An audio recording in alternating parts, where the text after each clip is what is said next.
Hi everyone, welcome back. Today we are having our 30th talk on green business, sustainability, and climate action. And we will have a lineup of guest speakers again to share their experiences on the topic. And I'm inviting Ms. Michelle Thatcher for opening remarks for this talk. So the floor is yours, Ms. Michelle. Thank you so much and welcome everyone. We're so happy to have you with us today. Um, Today, we're going to explore how leadership, culture, green enterprise, and climate resilience converge to shape the future of sustainable development. So, we will begin with Dr. Dina, who will walk us through how green leadership and organizational culture create future ready, responsible companies. And next, Dr. Mustafa will shift our attention to one of the most urgent climate challenges facing hospitality sector, waste management, and the economic, environmental, and business opportunities it presents. We will then hear from Ms. Safina, who works in herbal industries and offers a powerful model for community empowerment, biodiversity conservation, and green entrepreneurship. And finally, Engineer Doa will share insights from engineering urban sustainability climate adaptation in the MENA region, rounding out our view of how innovation and resilience can emerge even in the most climate stressed environments. So, thank you so much for being with us, our esteemed speakers. And as we head in, please continue and start sharing where you're from in the comment section.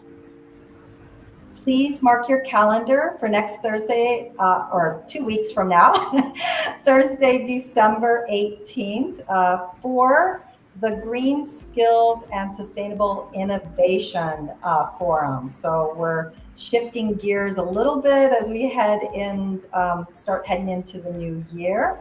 But we really, really look forward to seeing you there. And last week, I said thank you for contributing to our epic uh, world class exposure that we're having on LinkedIn. But what I should have really said is congratulations, because this is because of all of you. This is your award. This is your recognition because of your active participation, your sharing, all of your commenting, the insightful questions that you're asking, the continued networking and action and opportunities that you are providing through this series. So thank you very much, and congratulations to each of you who are out there and continuing supporting this program. And as always, we will take a moment of silence because there's quite a bit of unrest in the world. So we want to just take a breath to give peace, love, and kindness out there.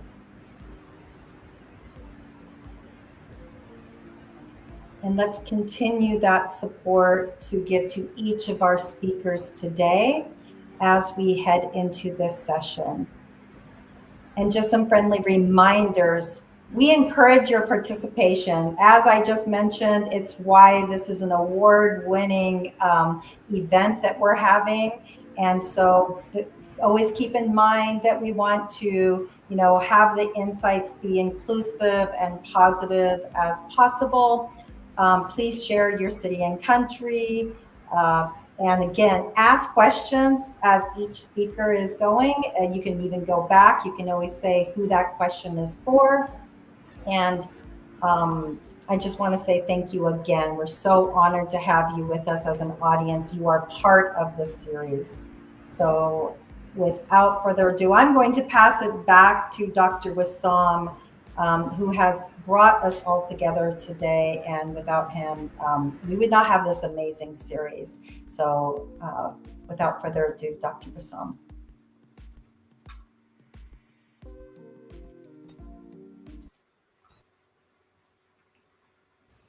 Yeah, thank you so much, Michelle. And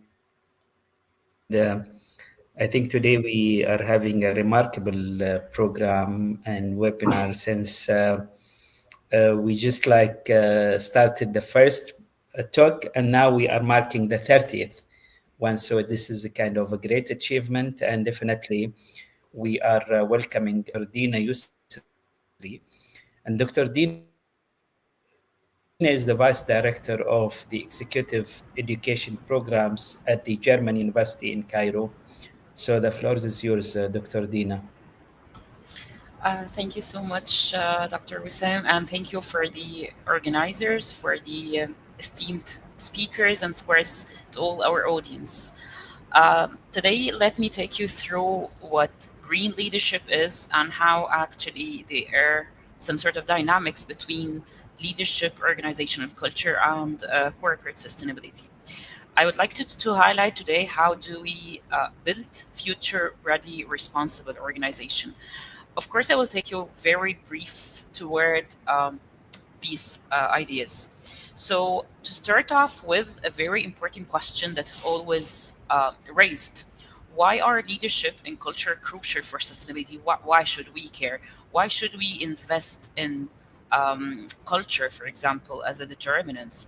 So, when I was thinking of this question, I came across a very nice quote by Peter Drucker, says that culture eats strategy for breakfast. This actually summarizes everything because no matter how much you invest in your strategies, objectives, goals, or your KPIs, if you do not have the ready culture to support this will take you down. Even it's not only about sustainability, it's about your business objectives. So culture is a key pillar for organization success. In fact, when we like to introduce the idea of this culture support, green leadership, and corporate sustainability, we have to start by a very brief definition.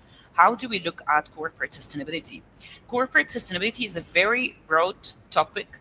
However, the key dimensions or determinants in corporate sustainability would be is to balance economic growth along with environmental consideration and social well-being. So this is the bigger picture we are aiming for. The balancing of these determinants. People are always asking, especially businesses, why should we care? Why would it matter to consider balancing economic growth, environmental care, and social well being? A very possible argument would be first of all, is like pressure from your stakeholders, including the community you're living in, including the customers you're dealing with or serving, including other business partners, and many more. Was the emerge of the concept of sustainability was the pressure from the society and the development of standard like the ESG standards, and above all was the pressuring climate risks that we are encountering nowadays, and even that is escalating very rapidly in the near future. That's why we should care about corporate sustainability. And in order to better understand the idea, we have to understand what's the role of leadership in all that. The role of leadership is to lead the organization, yet with environmental and social and ethical values. So this introduced the concept or the definition of green leadership. Green leadership is crucial for corporate sustainability, for organizational success. Leadership actually, or green leadership, has a set of characteristics that we need to consider. For example, it's the leader who prioritizes sustainability in decision making. So it's an essential element when it comes to any decision you're taking in the organization. Actually, it's the leader who inspire eco-conscious behavior in this organization. He's the leader that aligns business success with environmental, social responsibility. In fact, to better grasp the entire idea, we have to give like a brief idea what organization culture is. It's as simple as it's the way we do things around here. How do we behave? It's the shared values we have. It's the shared beliefs. It's the practices that we adopt. Those are the pillars of a culture. So culture is when it comes to like daily activity, from day to day routine choices to even long term strategies and goals. So for any organization to succeed, There is no three main ingredients or components to deal with. It's actually the leadership you have, it's the culture that you encourage, and of course it's sustainability consideration. So how the three interacts is very important to understand or to begin with. In fact, green leaders are the one who shape the green culture, is the one who determine what culture should we go for and what culture should uh, continue. So this is a very important part.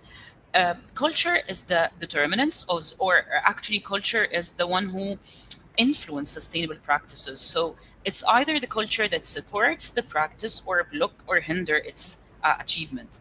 So we have to consider the alignment between the three, between the leadership, between the culture, and between the sustainability.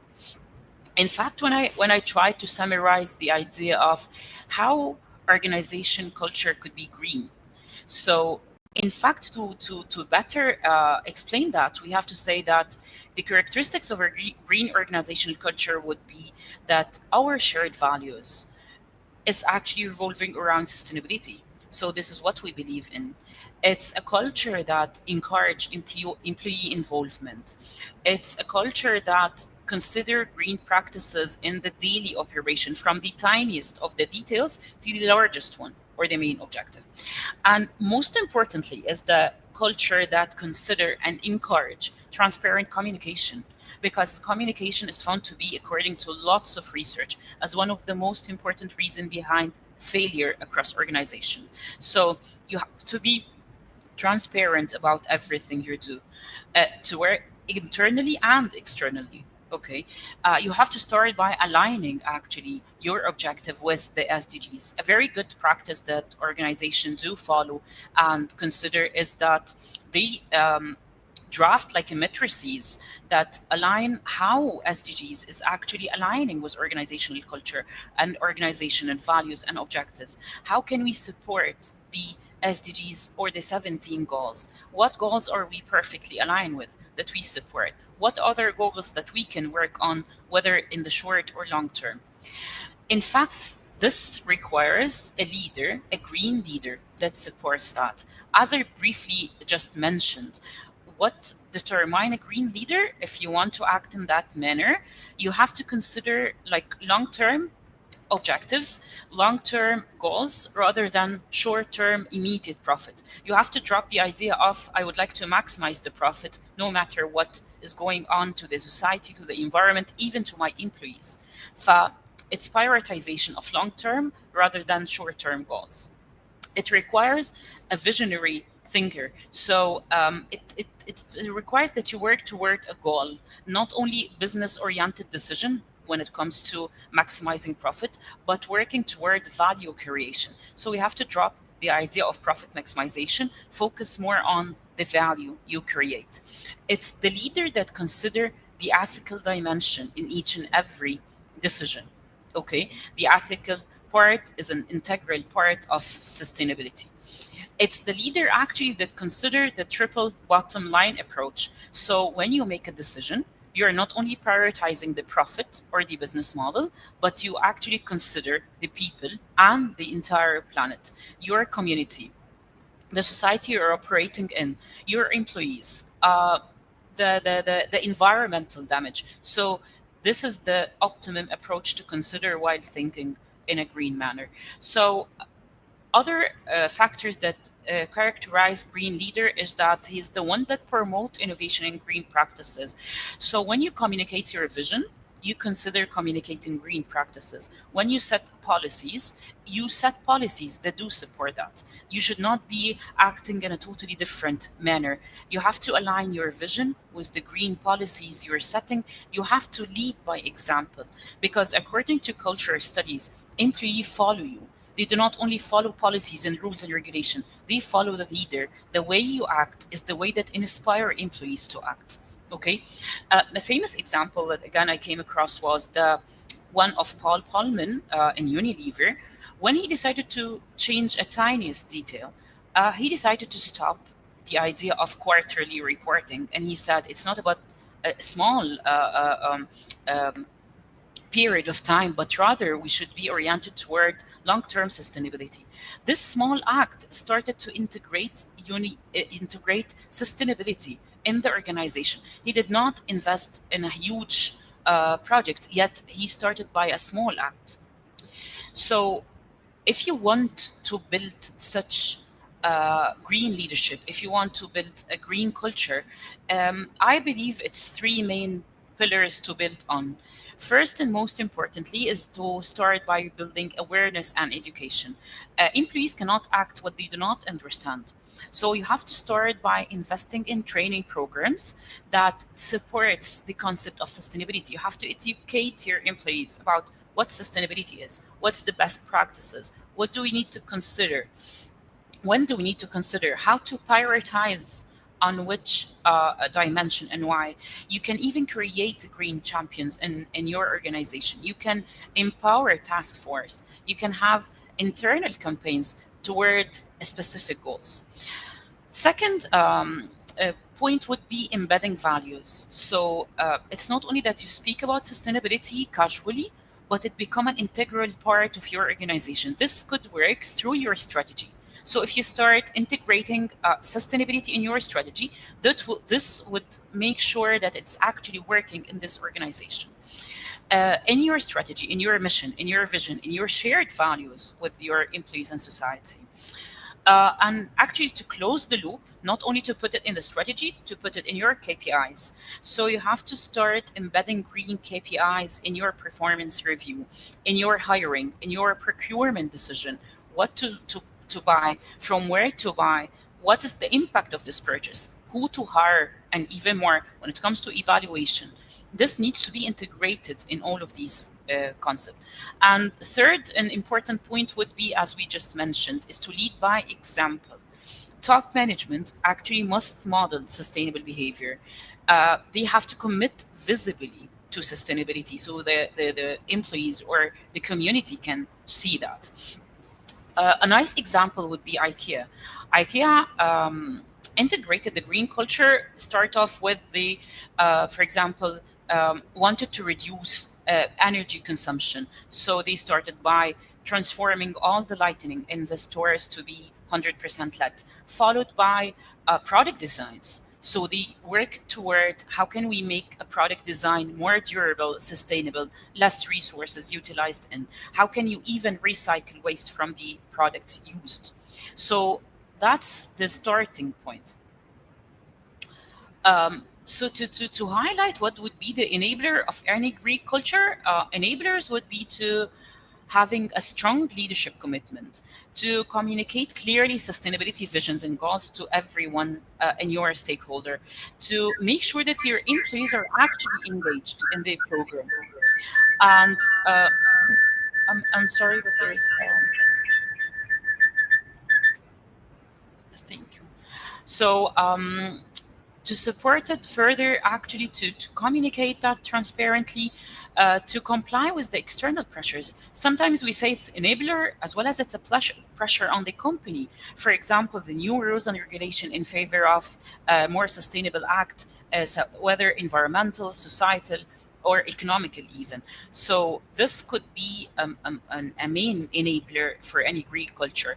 On an international or a larger global scale, some enablers would be to have a strategic alignment with UN SDGs, or even to have like something like ISO 14001, or to follow sustainability reporting using the GRI standards.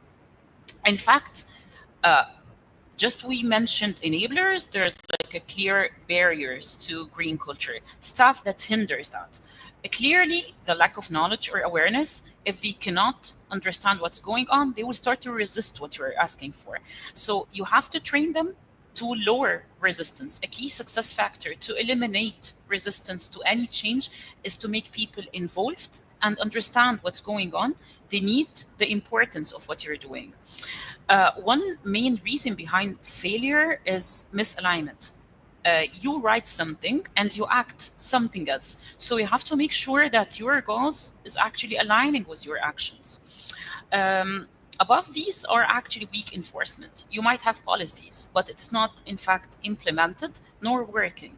So you have to make sure that it's actually enforced. Sometimes we say that sustainability is important, but not necessarily that always all sustainable act is leading to cost reduction. Sometimes it's more expensive in the short run, but again, focus on the value creation, focus on the long-term goal. It's not always about cost reduction in the short term. It's about more or less the long-term orientation. Why would you work toward a green culture as an organization? I believe in our knowledge economy nowadays, and the amount of knowledge accumulated, whether in the society or even in the smallest consumer we have, is enhanced reputation. People invest in reputation using marketing or ads technique. However, you can invest in your reputation, in your brand image, by acting green and responsible. This will automatically lead to more loyal customer. According to a number of significant research, consumers and even employees do care about how you act toward the society and the environment. Lots of consumers started to boycott a number of businesses because they are not responsible. Whether they are abusing labor, whether they are abusing the environment, they are not acting sustainable. Sometimes you can actually reach an efficiency through reducing operational cost by energy saving, for example. Reduce risk of not complying to laws and regulation, reducing risk on a bigger or a macro level when it comes to climate risk, for example. So, in fact, to make this all possible, you have to measure your culture. How can you measure your culture? Through sustainability audits, through surveys, through having green KPIs embedded in your performance review, for example, CO2 emission, water use, waste reduction. You can have leadership matrices to assess sustainability targets, to align with ESG reporting. You can have even cultural indicator, for example, to what extent your employees are actually engaged in green programs. The more, the better. This reflects better movement toward green culture.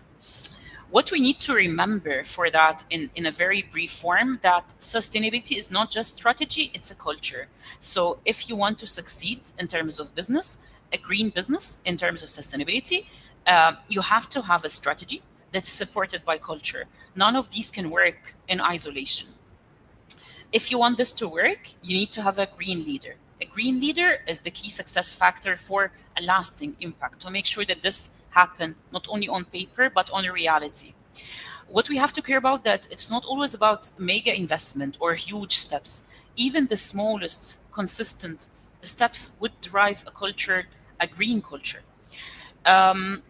We can argue and heavily argue that green leadership is no longer optional. With the level of accumulated knowledge in the economy and the society, acting green or acting responsible is a matter of time. Even if you do not do it willingly, you will have to comply in the near future, more or less. So culture is an important factor that, as a business, you need to consider. Culture is the real driver for a long-lasting impact. You cannot deal with sustainability as add-on or an extras. You have to consider that sustainability is an integral part of your organization.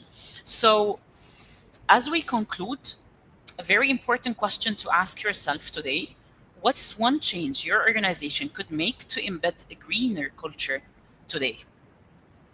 Thank you so much for your interest, and I would welcome any questions. Thank you so much, Dr. Dina, for these interesting sharings. And I think now we are moving to the second speaker, and the second speaker be Ms. Safina Yaqub.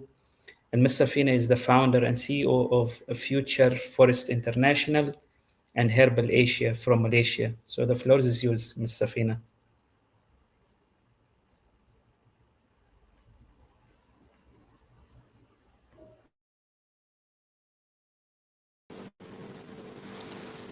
Thank you, Dr. Wissam.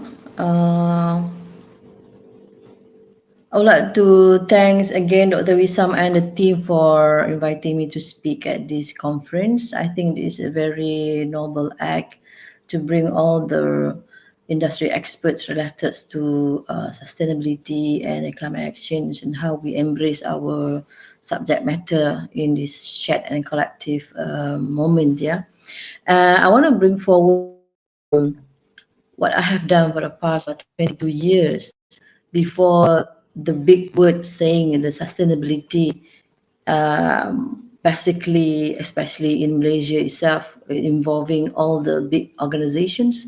But actually, I'm bringing to the very micro level, which is the community, the family, people in the rural area who doesn't really playing in the big picture, but actually they are in the what you call this in the pipeline or in the process or in the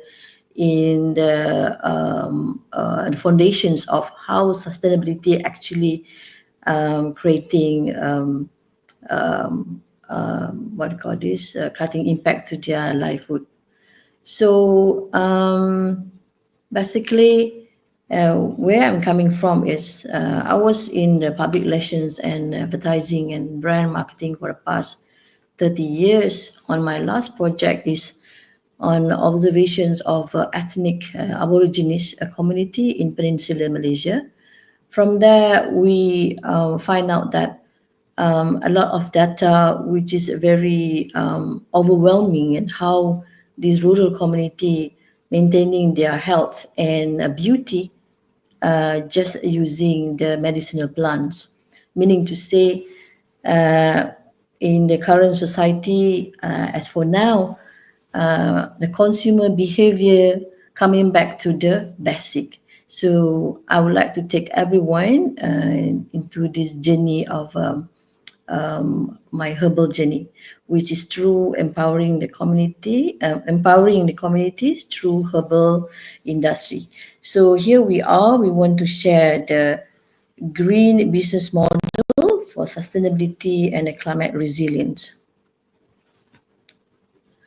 So as I mentioned just now, back then, I would not say the word clash with the pharmaceutical industry, but then during that time, it was 20 years ago, herbal is not something very famous for all the consumer. Those are facing health issues, yeah.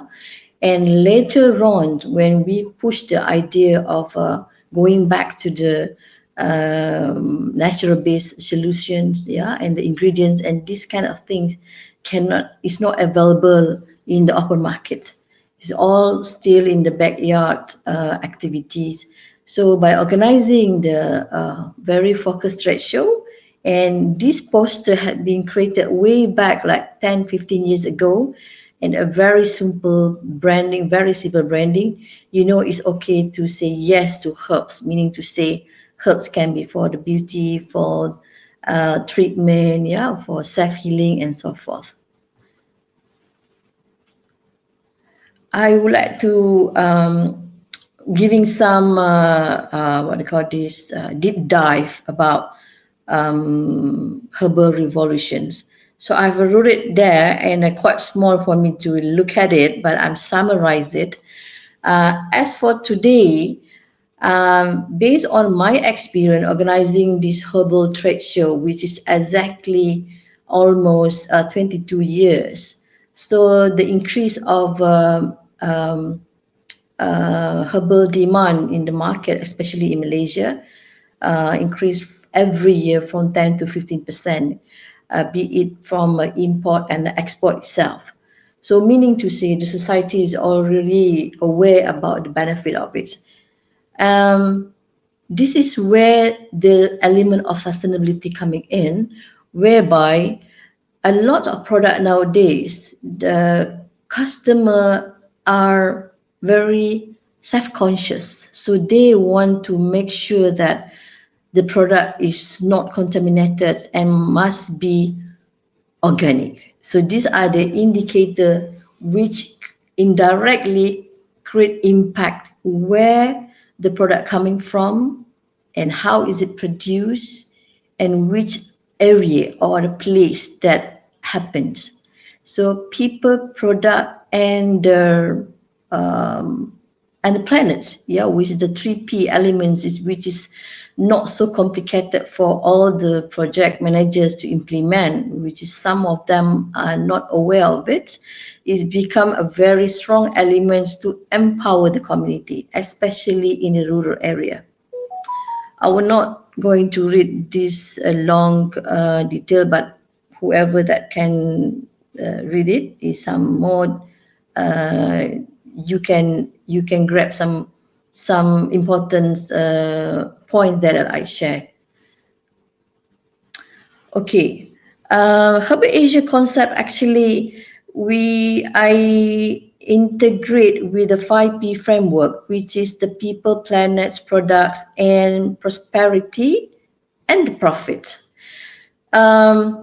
When the community project that I'm taking, when I'm involved and hired by various countries back then, we follow this simple framework, and which is easily can be interpreted and can easily to duplicate and transfer the knowledge to the community out there, yeah, whereby the knowledge of the certain place which is attached with the people and their culture and their heritage, which we try to conserve their knowledge, their primary knowledge. From there, we extract the what do you call this?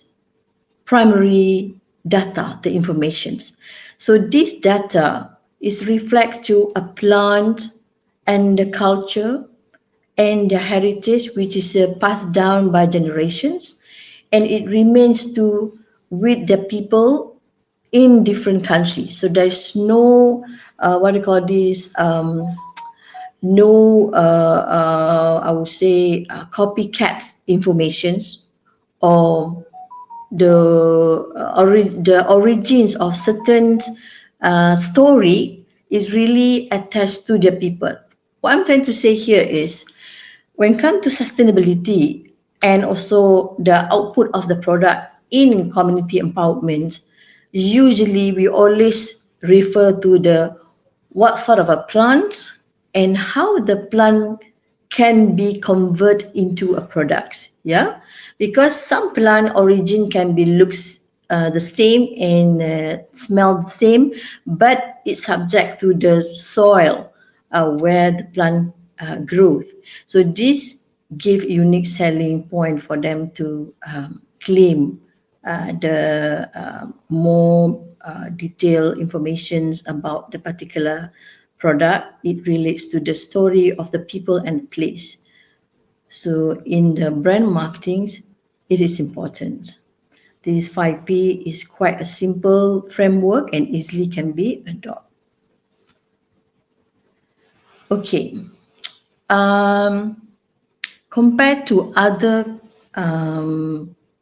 plant, herbal medicines actually is playing a very vital role in agriculture activity. So in creating, managing sustainable herbal farming, actually we can justify it very clear on the herb as the carbon sequestrations, yeah, whereby these natural the herbs have this ability to capture the carbons from through the method of a sustainable farming itself, whereby the herbal plant itself, when it dry, it become a natural fertilizer to the plant itself. So when we harvest the materials, it's easy to extract the active components from a herbal plant itself.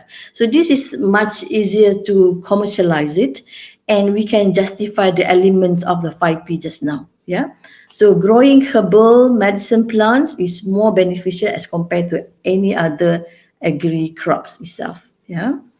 And another thing is, it reduces a chemical dependency.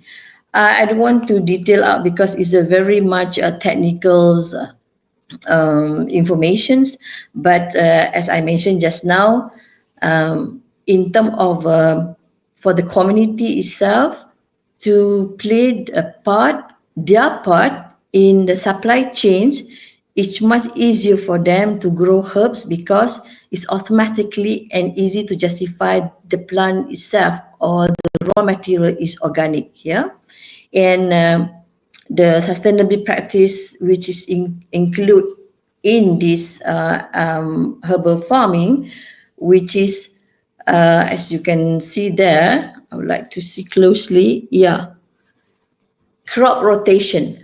Herbs have what do you call this? The yield can be double if the selections of a herb can be combined together, which we apply the methods such as permaculture or agroforestry itself. So this can have a triple yield for a particular identified crop for specific area which is suitable with the soil, and also specific community. Like example, some of the project that we have done in Thailand and also in Sarawak, because of the what I call this, the area, some is very hilly, yeah, some is in the lowland, so the soil and the access, yeah, the road access to that village is not convenient. So we integrate these certain herbs through the agroforestry activity. For example, we integrate tiger mug, yeah, they call it tiger mushroom, yeah, with the agar wood, which is the agar wood itself giving a shade for this mushroom activity as a cover crop, yeah, of Adendit. So that give a triple double income for the community that we have the program under the empowerment community empowerment in Sarawak itself, as a simple example as that. And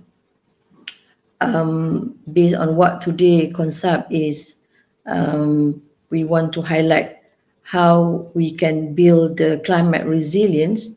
Yeah, some herbs are very resilient, especially that grow in the agroforestry plantations, and because we have these wild medicines integrated farming under the agroforestry concept, so the plant become very resilient and the use of water is limited. Yeah, so this is where we practice the best agriculture practice, which is the sustainability element is already integrated into that.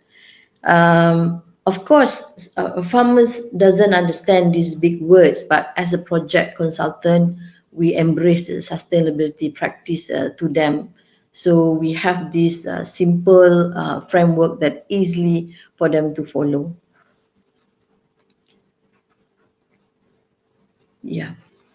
So in terms of supporting biodiversity and ecosystem health, yeah, as I mentioned just now, either we are using, we are always successful adapting the agroforestry concept, permaculture, which is really justify high yield, and also we in between there we have this tissue culture propagations for the some sensitive plant, for example woody plants, yeah, like agarwood itself, yeah, some sandalwood, yeah. So this is technology have to come in, you know, to enhance the process of transfer of knowledge to the community itself. Okay. As I mentioned earlier just now, these are the how we justify the community empowerment through herbal industry. Actually, really can empower the rural community, especially herbs is very close to women and family, because by giving this opportunity to them, this is the opportunity except for their health, medicines, to get access for their health facility. Going to the city is a very less fortunate for them. So through herbal healing and herbal medications, we empower the knowledge to them.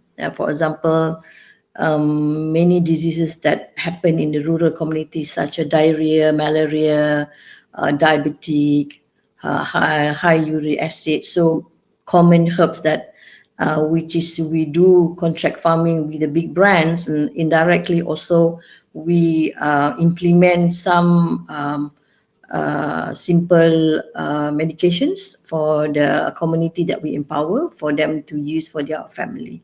So indirectly, this gives the opportunity for the community there to be able to embrace the herbal medicine and herbal wellness among the community itself.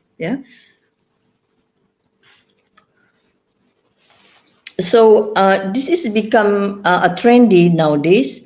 I think all of you aware that many, not only in Malaysia, throughout the world, people are going back to doing growing functional medicine, functional plant, around their in their backyard, and slowly is scale up, become a contract farming, and now scale up, become a contract plantations, for a big brand itself. So now currently it's become a way of life, and these markets are really booming. So in the daily usage now, as you can see, very people are very health conscious, and previously we only heard about yoga and a rehab center purely attached with the hospital using some medication, but now they are already welcoming alternative medicine, herbs, to enter into their facility. This is a big opening for the rural community people to be part of the big growing market itself. So sustainability culture, which is the culture of going back to the natural-based solution, going back to the natural ingredients, going back to the natural remedy is a way forward of life, which is the prevention is better than cure kind of way we're saying it always. So how we justify in a very simple way? Everybody confused about how they want to embrace a sustainable way of life, in sustainable way. So in Herbal Asia have this focus area SDG, which is SDG number 2, number 3, number 8, number 13, and number 15. These are the pillars that we've been embracing for the past 22 years, and it really work, and we are continue doing it every year, and it's really a remarkable journey, and the community is growing, and as you can see, the output to the markets, the product is getting more refined and premium. Some of the project that we have done, mostly we work with state government, a lot of state government work, and under the United Nations and WWF, we carry out many community program on conservations of medicinal plants, and the community involved, and as you can see, the ambassador from the Germany and the EU there, and also a representative from WWF. Yeah, you can see me holding the a tuber from the village itself, and the community having dinner with us after we harvest some crop that we do with them on the contract farming. Yeah. So these are the area we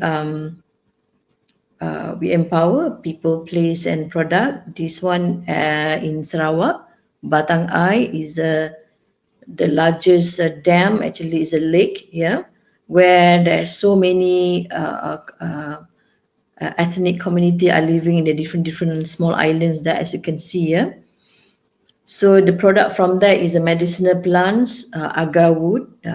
We help them to set up the agar wood plantation, and we integrate with other herbal plants. Yeah. And this one is in Thailand, in Chiang Mai. I was assigned to manage and monitor sustainable farming for hemp, and about 100 farmers are involved. Each the farmers are given 2 to 3 acres of land, and they grow selected. We teach them how to choose the plants and grow from the seed of this hemp, and we help them to process the hemp to make what you call this, a wool. Yeah, to make to later convert that to make the rope and other fiber products. And the Herbal Asia yearly events, we also, besides exhibitions, trade show, and the conference, we help the market sourcing that come from every part of the world. We have a group from US sourcing for a raw material, which is we match them with the community that we empower, and also we collaborate with the university and research center, that whoever that looking for some specific raw material and specific research have already available in Malaysia and other ASEAN country. So this one, we also assist community empowerment and CSR for big brands. We work with a few hotels and also hospitals. Of course, the community involved, as you can see, is Aborigines from Peninsular Malaysia. The crop is vanilla, coffee, some other medicinal herbs. Yeah. And these are the branding activity and the collaborations that we do with the hotels and some cruise, which is from the community farming. We have herbs that we convert to tea and also sauce. Yeah. So, and we, of course, the market channel through the hotels and resort, and also the cruise. So yeah, we have managed to organize almost 22 years, 22 times of trade show and exhibition and various community empowerment program. And yeah, we give the full 100% commitments to anything related to community empowerment in Malaysia and also ASEAN. Thank you very much. That's it. Yeah, thank you so much, Ms. Safina, for this interesting sharings and all these experiences and the community engagement. So now we move to the third speaker, Dr. Mustafa Megrahi. And Dr. Mustafa, he's a director of Atlantis Academy from the UK. So the floor is yours, Dr. Mustafa.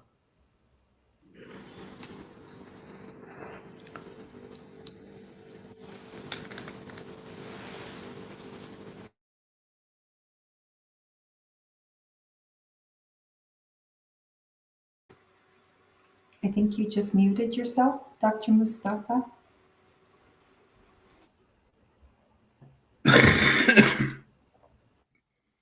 Hello.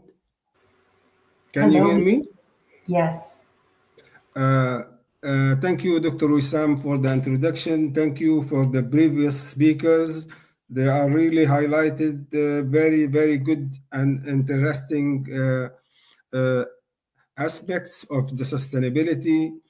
As we start with Dr. Dina, she highlighted on the social responsibility and sustainability culture in the community. I mean, in the community as well as in the businesses. Also, thank you for Dr. Sabina. She is highlighting the fabulous work regarding the herbal business and how we can work in sustainable way. So my talk is about waste management solution for catering sector. As we know, we have a lot of restaurant, takeaway, and cafe, also hotels, and some other community activity which they produce a lot of waste in different form and shape.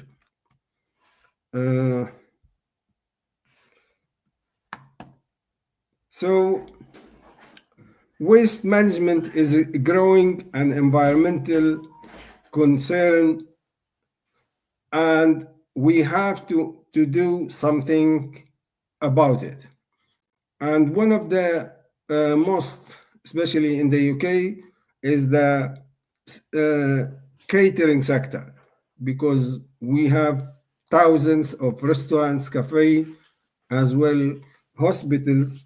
They produce a huge amount of waste, and those waste, if we don't manage them nicely and sustainably, they will end up in the landfill, and the emissions of the gases will increase daily and will impact the environmental as well as health. Also increase the temperature, and so we have to utilize these sources in a way so we can avoid all the risks and all the challenge which we face.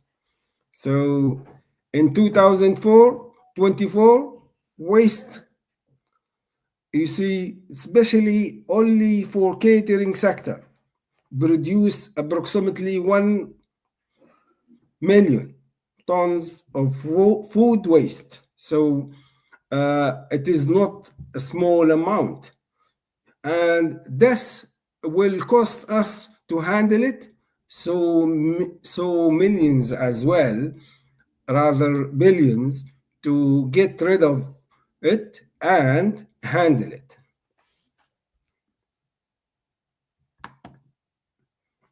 Restaurant waste, statistically, it is around 320 million. You see, meals. They discharge. Sorry, I have a cold and I was in a travel, so excuse me for my voice. So these meals, most of them, they throw them away without any treatment. So the key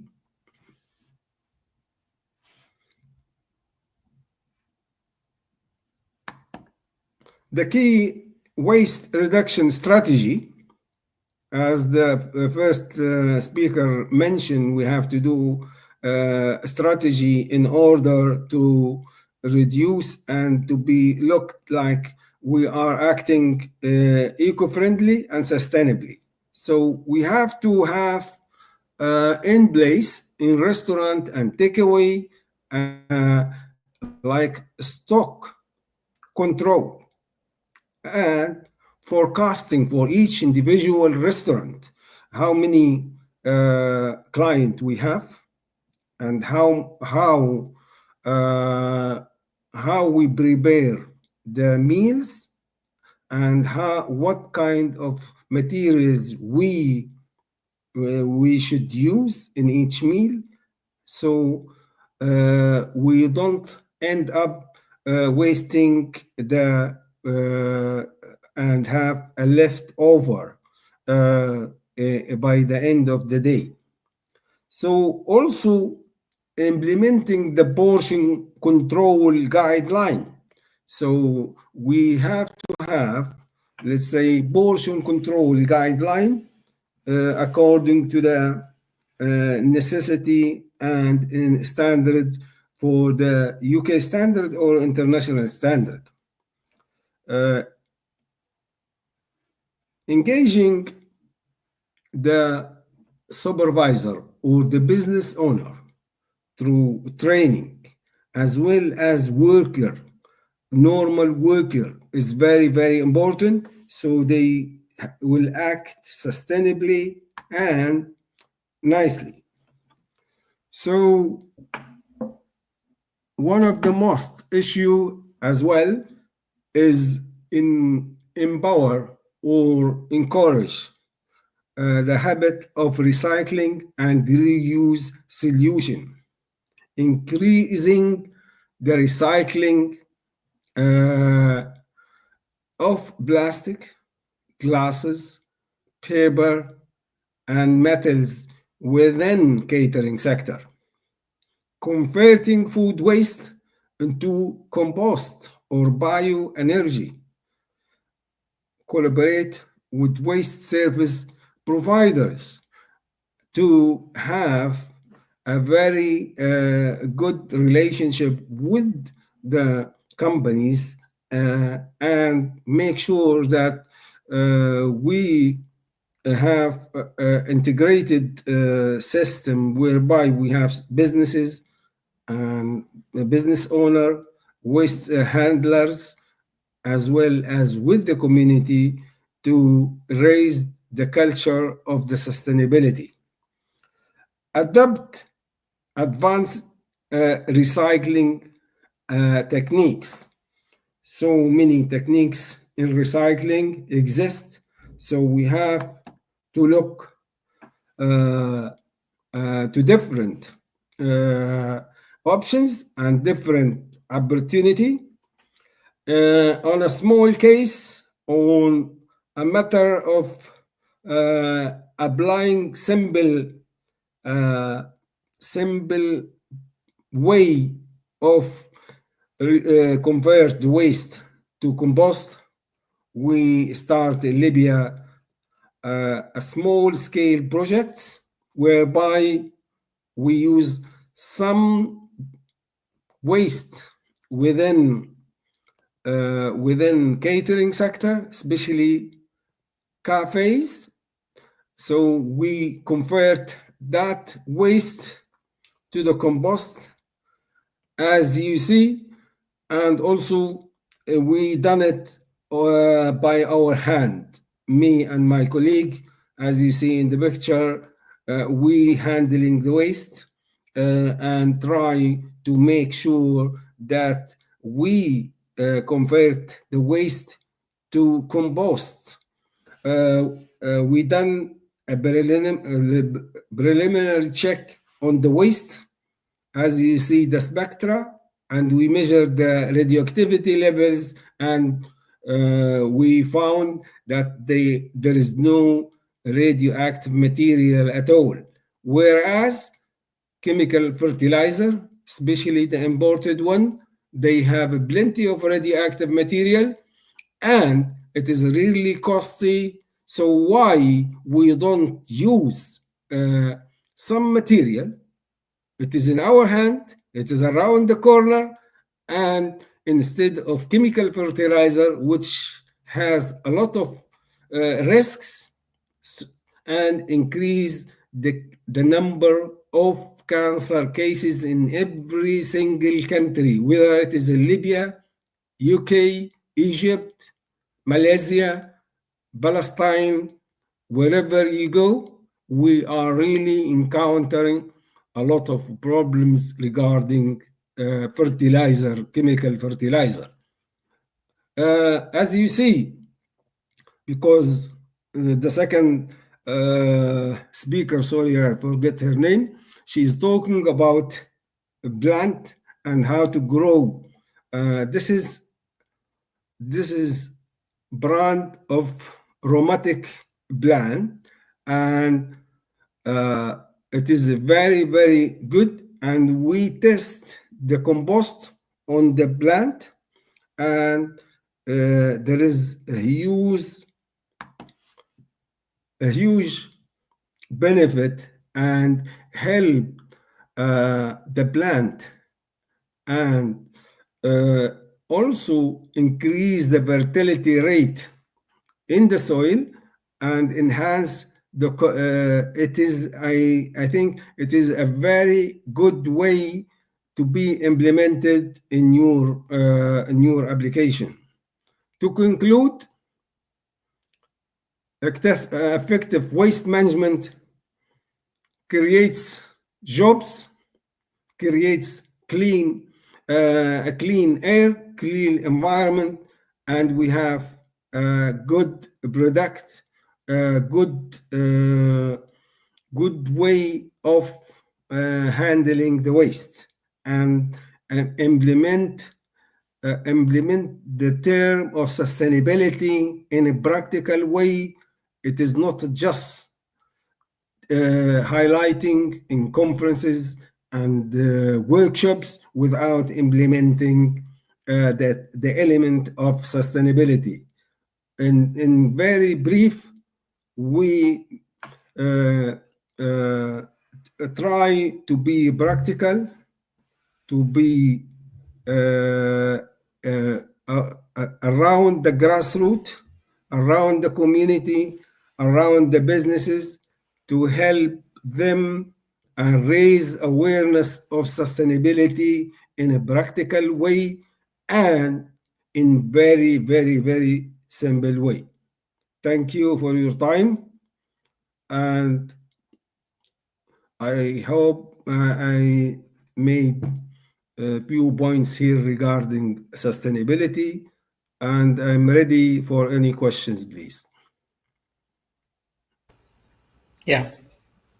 Thank you, Dr. Mustafa. Again, another interesting presentation, and I would like to thank again Dr. Dina and Ms. Safina for their interesting sharings. And I think this is one of the aspects that we are trying to bring here, a mix of experiences from academia, a rich experience on sustainability and green business, and to prove that sustainability, it's not only a theoretical kind of concepts, but it's more than it's rather concepts that can be deployed, that can create business opportunities, and this is the transformation that we need. So now I'm inviting Ms. Michelle again to moderate the Q&A session. Thank you, Dr. Wissam, and many thanks to our esteemed speakers today. Such an enlightening conversation. And I know that we have just numerous questions that have been asked by our audience. And as we go into that, I want to just point out, also I want to give thanks to Tay, who is out there in the audience from our team, who is helping to manage the questions and then bring them over into our document to help us keep organized. So thank you, Tay. He is originally from Myanmar, and he is in the United States right now. But looking at our audience, we have members joining us from Egypt, Saudi Arabia, Riyadh, Asif Ali, Multan, Pakistan, Malaysia, Hansia Kamala. Thank you for being with us again. Morocco, Strong Truth is with us always, so thank you for all of your questions. Myanmar, Algeria, Pakistan again, Algeria, Cairo, Egypt, Professor Yunus and others have joined us. Indonesia, UAE, Tabora, Tanzania, I think that's a new location. Terengganu, Malaysia, Nigeria, Libya, Ghana, we have Eric Apia from there. Jordan, Rina, who is one of our prior speakers, Indonesia, and many, many more areas and locations from those who are joining us live on LinkedIn. So thank you for sharing your location. I know that we've missed several of those, but I want to get straight into the questions and also just talk about our common thread, even though we have 3 different types of speakers coming from different backgrounds. There's a couple of common threads. One is about sustainability succeeds when leadership, operations, and communities align. So we've seen that from each speaker from a different angle showed us that climate action requires coordinated action. From a cultural transformation to waste reduction to nature-based entrepreneurship. And then the path forward is integrated, not isolated. So true impact emerges when organizations lead responsibly and industries reduce their footprints and communities build regenerative economies. So thank you. It's always nice to see that there's commonality between our collective speakers, and we'll head straight into our questions. And I'll start with Dr. Dina. And thank you so much for reminding us that sustainability is not an add-on, is cultural transformation driven by leaders whose model the behavior they expect from their organizations. So your message is clear. Culture determines whether sustainability becomes real or an imagined slogan. And one of the quotes that's going to definitely stick with me is culture eats strategy for breakfast. I am taking that with me. That is definitely something I'm taking from this and sharing with our leaders around the world. So thank you for that quote. We will start with our questions. Our first question is from Hanisa Camila. And Hanisa asks, Dr. Dina, what is your opinion regarding shorter working days? That is 4 days instead of 5, and how it can contribute to green culture? I think this was a very interesting question because I've done a research on how can flexible work arrangement actually enhance the well-being of individual and employees. Interestingly, you find like a very nice link, which is that when people have this or enjoy this flexible work arrangement, working from home, working less hours, less number of days, this reduces burnout, reducing stress, enhanced productivity, and enhanced employees' well-being. So I think this is a major contribution to the idea of a green economy or circular economy, or in a bigger picture. It's not only beneficial for the entire economy or macro level, actually it increased productivity, which is directly linked to organizational performance. So I'm totally in favor of the reduction of the working days, because I don't think it's a matter of number of days you're working, it's a matter of the quality of output. So I believe offering such flexibility does enhance both organizational performance and the entire country performance. Thank you, Dr. Dina. I couldn't agree more. I feel like I'm much more productive as we're heading into different and more flexible ways that we work, and can travel and be in different locations and have that shorter work week. So thank you so much. And thank you for the question as well. And just as those that are in our audience, I want to point out the QR code that is up on the screen. This provides you with a certificate of participation in today's program. And also, if you happen to know of qualified, inspiring speakers who can join us, please also let us know through this link as well. And our next question will go to Ms. Safina. And thank you so much, Ms. Safina, for illustrating how green businesses can uplift communities, restore ecosystems, and create climate-resilient livelihoods, proving that innovation grounded in nature and tradition can be economically powerful. And our first question is from Strong Truth. And Strong asks, how can running an herbal business become a sustainability way of life that supports both personal well-being and community health?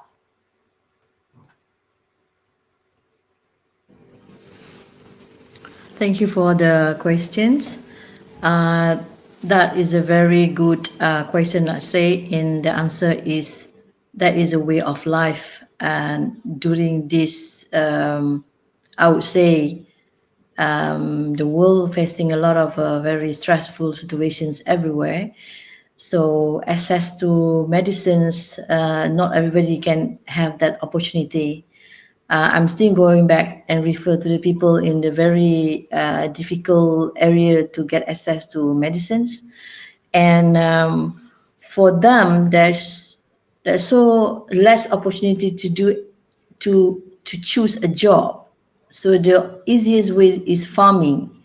So we, the one actually, especially we at Herbal Asia, going extra miles to give the suggestions what to grow by growing herbs, specific herbs for natural healing can be used for their family and even the whole neighborhood. And same time, they can participate in the supply chains, which is now becoming very what do you call this? I would say is very a booming market.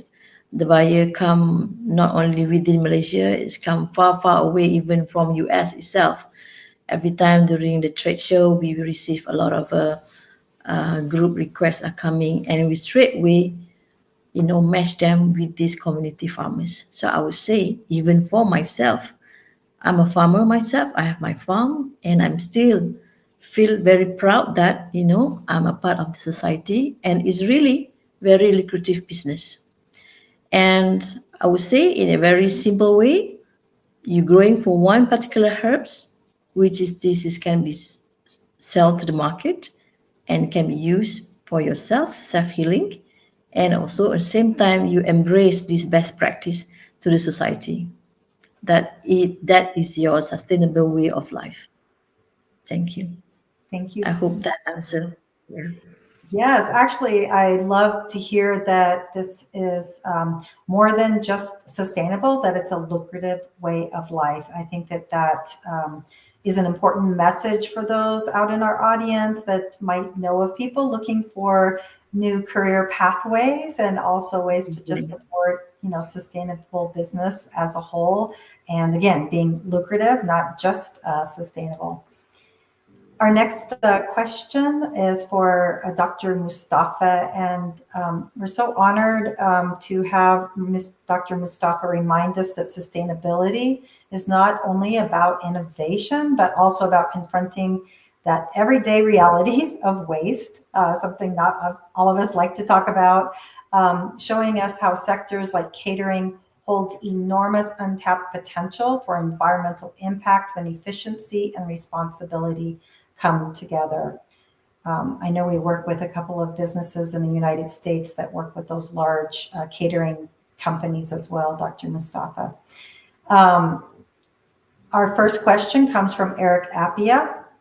And Eric asks, what role will digital literacy and AI skills play in preparing leaders for green economics?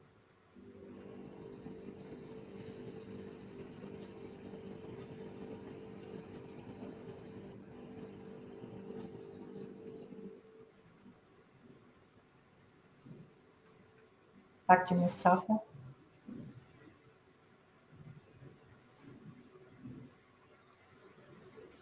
Oh, do we have you, Dr. Mustafa? Hello. Hello. Hello. Can you hear me? Yes, I can hear you. Yeah. Okay. So would you like me to ask the question again? Yes, please. It was mute. Yes, no worries. Eric Appia asks, what role will digital literacy and AI skills play in preparing leaders for green economics? To be honest with you, it is very, very good questions. We all believe on artificial intelligence and digital stuff, but still, at the same time, because I am from the classic schools, I believe knowledge and expertise is a very, very vital in this aspect. Especially, we are dealing with a very, very crucial element, which is really not yet understood. So we need to have regular workshops, seminars, conferences regarding the principle of sustainability. Then we end up highlighting the use of artificial intelligence and technology and modern technology about implementing the green economy and green principles in different sectors. Last week, I was in a conference on sustainability and Islamic heritage, and I highlighted myself about using the modern technology and artificial intelligence to improve the environment, how to monitor the environment, and how to deal with day-to-day environmental issue. So I really accept his, questions and his inquiry, but I believe it is better to focus on the principles of the stuff first rather than go ahead with a high-tech technology, and probably we will end having a very, very complicated answers on those issues. Perfect. Thank you so much. Yeah, really, really good insight. And I know we get a lot of questions about the integration of AI and technology into the space. And it's always good to get new and fresh perspectives like that, because I know it's, especially when those of us are just using AI in the first, for the first time, then we see how fast, it can help our regular workspace, but to keep that higher level thinking first and foremost is a really important topic. So thank you very much for that. And we will go to Dr. Dina. We have a question from Professor Doa Salman, and they ask, do you think sustainability is the responsibility of universities or industry? Great question, just because we work with both industries. Yes, I think it's an amazing question. In fact, I think it's a shared responsibility, because if people are not educated in schools or university about what sustainability is, how to be socially responsible, they can never apply it when they come to business or the industry. I think it's the cooperation of academia with industry that will make us more sustainable, whether on a micro or macro scale.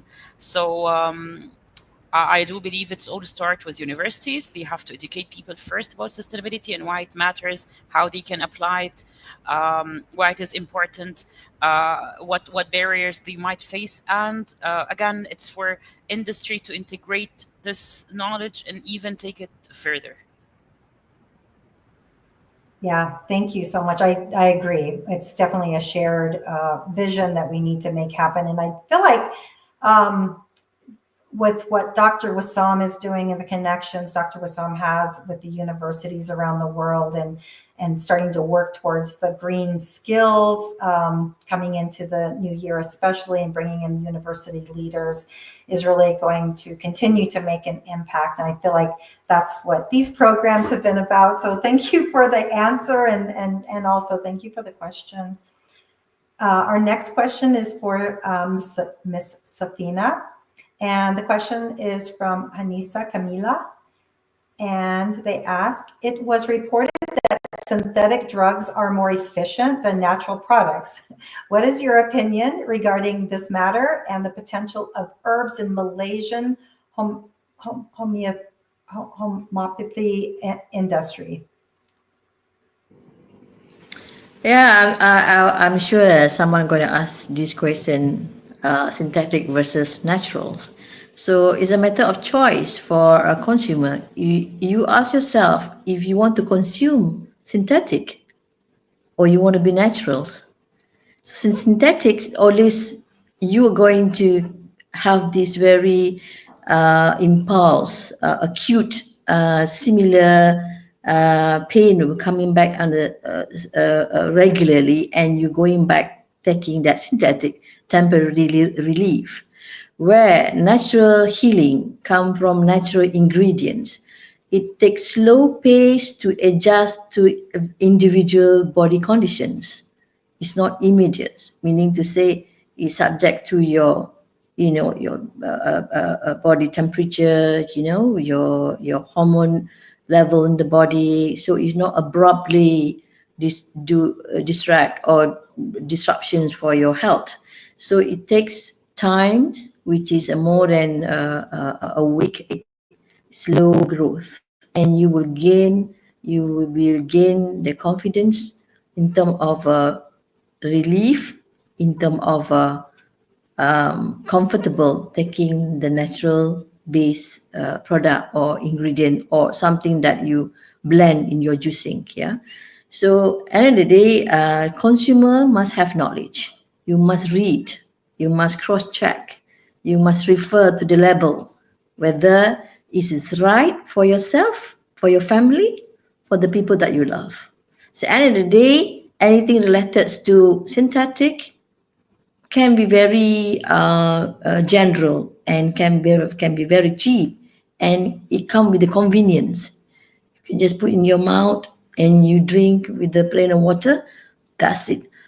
But anything with herbs, yeah, you have to make a concoction, meaning to say maybe you need to boil. Of course, you can't be lazy in if you want to take care of yourself. You have to have the discipline. So at the end of the day, you are your food. The food is your medicines. Thank you. Thank you so much. Dr. Mustafa, we have a question from Komal Fatima, and they ask, how can we create awareness when it comes to catering? How would restaurants and hotels be willing to incorporate sustainability?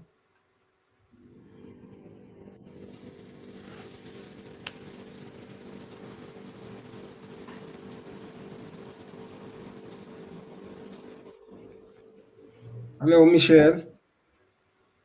Yes. I was mute as well, so sorry, I keep muting. Yes, so Komal Fatima asks, how can we create awareness when it comes to catering? How would restaurants and hotels be willing to incorporate sustainability? You see, if you see the policy of certain government or local authority, they conduct and they offer support for those businesses, and also they